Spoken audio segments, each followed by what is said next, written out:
नमस्कार बच्चों, आप सभी का स्वागत है आपके अपने परिवार में। उम्मीद करूंगा सभी एकदम मस्त और स्वस्थ होंगे। आज के लिए मोस्ट इम्पोर्टेंट टॉपिक आपका लेकर आया हूं एसएससी, जीडी और यूपी पुलिस। आप सभी को पता होना चाहिए कि यूपी पुलिस की जो वैकेंसी है उसका नोटिफिकेशन आ चुका है। 1 लाख प्लस वैकेंसी आपकी आने वाली है आने वाले समय में, तो उसी की तैयारी आप पहले से करके चलेंगे, ठीक है। क्योंकि पहले से तैयारी यदि आप करके चलते हैं तो आपको 100% उस चीज़ का रिजल्ट भी मिलता है। तो आप सभी से मेरी विनती है, आप चैनल को सब्सक्राइब करेंगे, बेल आइकन ऑल पर क्लिक करेंगे। ये आपकी पहली क्लास होगी एसएससी, जीडी और यूपी पुलिस के लिए। इसमें आपके हिंदी के और आपके जीके के क्वेश्चन देखने को मिलेंगे। यदि आपका प्यार और सपोर्ट ऐसे ही मिलता रहा तो मैं आपको रीजनिंग और मैथ के भी क्वेश्चन कराऊँगा। तो प्लीज़ आप जो है यकीन रखिए, मैं आपको ऐसे क्वेश्चन कराने वाला हूँ जो बार बार आपके एग्ज़ाम में पूछे जाते हैं और जो आपके एग्ज़ाम के लिए अति महत्वपूर्ण होंगे। तो फटाफट से चलते हैं क्वेश्चन की तरफ। पहला क्वेश्चन हिंदी का होगा। निम्नलिखित में से हिंदी भाषा की लिपि है। ऑप्शन चारों आपके सामने है नीचे। हिंदी भाषा की लिपि बच्चों कौन सी है? वो है option B. Option B Devanagari जो है हिंदी भाषा की लिपि आपकी हो जाएगी। नेक्स्ट है क्वेश्चन 2। हिंदी भाषा में बोलियों की संख्या है। हिंदी भाषा में बच्चों बोलियों की संख्या क्या है? देखो ये 28 गलत है, यहाँ पे 18 होना चाहिए। तो अब बताइए, हिंदी भाषा में बोलियों की संख्या बच्चों 18 है। ऑप्शन सी आपका राइट आंसर हो जाएगा। और 5 जो है बच्चों उपभाषाएँ हैं, 5 उपभाषाओं में इनको डिवाइड किया हुआ है। नेक्स्ट क्वेश्चन आपके सामने है क्वेश्चन नंबर 3। हिंदी भाषा का कौन सा रूप मानक हिंदी के रूप में स्वीकार किया गया? तो कौन सा है बच्चों? वो हो जाएगा आपका खड़ी बोली। मानक हिंदी के रूप में बच्चों खड़ी बोली को स्वीकार किया गया है। ऑप्शन सी आपका राइट आंसर यहाँ से हो जाएगा। नेक्स्ट है बच्चों क्वेश्चन नंबर 4। हिंदी की उपभाषाओं की संख्या कितनी है? मैंने अभी आपको बताया बच्चों कितनी, 5 भागों में इसको डिवाइड किया गया है, तो उपभाषा बच्चों 5 हो जाएंगी। नेक्स्ट क्वेश्चन आपके सामने है क्वेश्चन नंबर 5। हिंदी भाषा के वर्तमान स्वरूप को विकसित और संस्कारित करने में महत्वपूर्ण योगदान दिया। तो किसने दिया है बच्चों? वो हो जाएंगे ऑप्शन बी महावीर प्रसाद द्विवेदी। आपका राइट आंसर हो जाएगा option B Mahavir Prasad Dwivedi. Next question आपके सामने होगा बच्चों, वो होगा क्वेश्चन नंबर 6। भाषा शब्द की उत्पत्ति किस धातु से हुई है? देखो यहाँ आप क्वेश्चन को गलत करते हैं। देखो ये भाषा आपको दिया हुआ है ना ऑप्शन सी में, ये बिल्कुल सही है। ये जो भाषा आपको दिया हुआ है ये गलत है। और ये जो भाषा दिया हुआ है, क्योंकि इसमें बच्चों हलंत दिख रहा है आपको, हलंत, जहाँ हलंत है वो सही हो जाएगा। नेक्स्ट है क्वेश्चन नंबर 7। निम्नलिखित में से कौन भाषा का अंग नहीं है? बताओ, शब्द, वाक्य, ध्वनि या लेख? तो कौन है? लेख जो है बच्चों वो भाषा का अंग नहीं है, ऑप्शन डी। नेक्स्ट है क्वेश्चन नंबर 8। भाषा की मूलभूत इकाई कौन सी है? भाषा की मूलभूत इकाई बच्चों कौन सी हो जाएगी? वो हो जाएगी ध्वनि चिन्ह। ऑप्शन बी यहाँ से आपका राइट आंसर हो जाएगा। देखो मैं आपसे फिर बोल रहा हूँ, जिन्होंने क्लास को लाइक नहीं किया ना, क्लास को लाइक कर दे। आपका सिर्फ एक लाइक है यार, आपको ना अंगूठा दबाना है एक बस। लेकिन आपका लाइक ना हमें इतना ज़्यादा मोटिवेट करता है, बहुत ज़्यादा, वो हमारे लिए बहुत ज़रूरी है। और चैनल को प्लीज़ आपसे रिक्वेस्ट है यार, सब्सक्राइब ज़रूर कर लें। ऐसे ही क्वेश्चन मैं आपको डेली कराऊंगा। भाषा का निर्माण किसके संयोग से होता है? भाषा का निर्माण बच्चों किसके? ध्वनि चिन्ह के संयोग से होता है, option C. Next question number 10। आधुनिक भारतीय भाषाओं का विकास किस भाषा से हुआ है? आधुनिक भारतीय भाषाओं का विकास बच्चों किससे हुआ है? वो हुआ है बच्चों, देखते हैं यहाँ पे आंसर किससे हुआ है। वो हुआ है आपका, तो बच्चों किससे हुआ है? वो हुआ है अपभ्रंश से। अपभ्रंश ऑप्शन बी आपका राइट आंसर यहाँ से हो जाएगा। देखो मैं आपको 20 क्वेश्चन कराने वाला हूँ हिंदी के, और 20 ही कराऊंगा आपको जीके के। मोस्ट इंपॉर्टेंट क्वेश्चन रहेंगे सारे।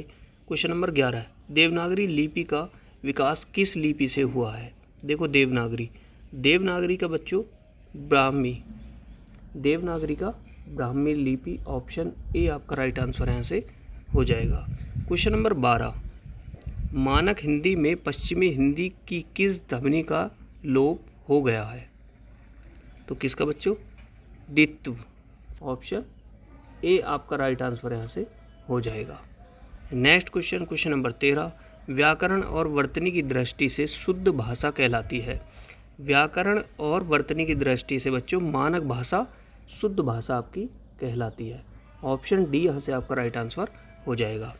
नेक्स्ट है क्वेश्चन नंबर 14, आज संचार माध्यमों में हिंदी भाषा के किस रूप का प्रयोग होता है। तो मानक का। तो बच्चों किसका, मानक का प्रयोग आपका होता है। देखो क्लास थोड़ी सी लंबी चलेगी, आप जहाँ से भी पढ़ते हैं बच्चों पढ़ते रहिए, लेकिन मेरी ये क्लास है ना डेली की 15 से 20 मिनट क्लास, प्लीज़ आपसे मेरी हम्बल रिक्वेस्ट है, ये देखते रहिए, क्योंकि इस क्लास से आपको डिक्टो क्वेश्चन देखने को मिल जाएंगे। नेक्स्ट है क्वेश्चन नंबर 15, डे का उच्चारण स्थान किससे होता है बच्चों। डे का उच्चारण स्थान बच्चों नासिक से, क्योंकि आप ये ना बच्चों बोल के भी देख सकते हैं डे डे डे डे, तो कहाँ से, नाक से आपकी आवाज़ आ रही है, तो नासिक क्या हो जाएगा, ऑप्शन ए। नेक्स्ट है क्वेश्चन नंबर 16, संघ की भाषा हिंदी और लिपि देवनागरी होगी, यह संविधान के किस अनुच्छेद में कहा गया है। तो बहुत बार पूछा जाता है बच्चों, अनुच्छेद 343, ऑप्शन बी यहाँ से आपका राइट आंसर हो जाएगा। नेक्स्ट क्वेश्चन नंबर 17, हिंदी भाषा किस तिथि को मनाया जाता है। हिंदी दिवस जो है किस तिथि को मनाया जाता है बच्चों, वो है 14 सितंबर। 14 सितंबर को आपका हिंदी दिवस जो है मनाया जाता है। और बच्चों विश्व हिंदी दिवस कब मनाया जाता है, ये आप मेरे को कमेंट करके बताएंगे। Next question, question number 18, Hindi को भारत की राजभाषा के रूप में कब स्वीकार किया गया। राज्य भाषा के रूप में बच्चों कब स्वीकार किया गया, तो वो 14 सितंबर 1949। 14 सितंबर 1949 बच्चों, ऑप्शन सी आपका राइट आंसर हो जाएगा। आप क्वेश्चन ना अच्छे से पढ़ेंगे और फिर उनके जो आंसर है ना अच्छे से टिक करेंगे, क्योंकि एग्ज़ाम में बैठता है ना जब बच्चा, तो उसके ऊपर बहुत ज़्यादा प्रेशर रहता है, तो अब बड़े ही ध्यान से उन चीज़ों को पढ़ेंगे और तब जो है टिक करके आगे बढ़ेंगे। चलो नेक्स्ट क्वेश्चन आपके सामने है बच्चों। नेक्स्ट क्वेश्चन आपके सामने हो जाएगा क्वेश्चन नंबर 19, कितनी भारतीय राज्यों की राजभाषा हिंदी है। कितने भारतीय राज्य हैं जिनकी राजभाषा बच्चों हिंदी है, तो वो हो जाएंगे बच्चों 10, ऑप्शन ए आपका राइट आंसर हो जाएगा। नेक्स्ट क्वेश्चन नंबर 20, इसके बाद चलेंगे हम जीके पर। अपभ्रंश भाषा का विकास किससे हुआ है। अपभ्रंश भाषा का विकास बच्चों प्राकृत से हुआ है। अपभ्रंश भाषा का विकास बच्चों किससे, प्राकृत से आपका हुआ है, ऑप्शन सी। तो चलेंगे अब जीके पर। देखो पहला क्वेश्चन आपके सामने होगा जीके का। देखो आंसर कोई बच्चा नहीं चेक करेगा पहले, ठीक है। क्वेश्चन पहला, संगीत नाट्य अकेडमी द्वारा आधिकारिक तौर पर कितने शास्त्रीय नृत्य रूपों को मान्यता प्राप्त हुई है। तो कितने को बच्चों, 8 को, ऑप्शन सी आपका राइट आंसर यहाँ से हो जाएगा। नेक्स्ट चलेंगे। नेक्स्ट है क्वेश्चन नंबर आपका 2, किस शास्त्रीय शैली को पहले सादिर अट्टम के नाम से जाना जाता था। तो वो है भरतनाट्यम, ऑप्शन बी आपका राइट आंसर हो जाएगा। क्वेश्चन नंबर 3, भरतनाट्यम की उत्पत्ति किस राज्य से हुई है। भरतनाट्यम देखो बहुत बार पूछा जाता है, भरतनाट्यम कौन से का है, तो बच्चों तमिलनाडु का है, ऑप्शन सी। क्वेश्चन 4, कौन सा नृत्य रूप मुगल संस्कृति से प्रभावित है। मुगल संस्कृति से बच्चों जो कथक नृत्य है ना वो प्रभावित है, option B. Question number 5, Kathak मुख्य रूप से किन क्षेत्रों से संबंधित है। कथक का संबंध बच्चों किससे, उत्तर प्रदेश और आपका राजस्थान, ठीक है। उत्तर प्रदेश और राजस्थान से इनका संबंध है। और उत्तर प्रदेश की राजधानी बच्चों लखनऊ हो जाएगी और राजस्थान की राजधानी बच्चों क्या हो जाएगी आपकी, जयपुर, ठीक है। नेक्स्ट है आपके सामने क्वेश्चन नंबर 6, कथकली किस राज्य का शास्त्रीय नाट्य है। कथकली किसका है बच्चों, वो केरल का हो जाएगा, ऑप्शन सी।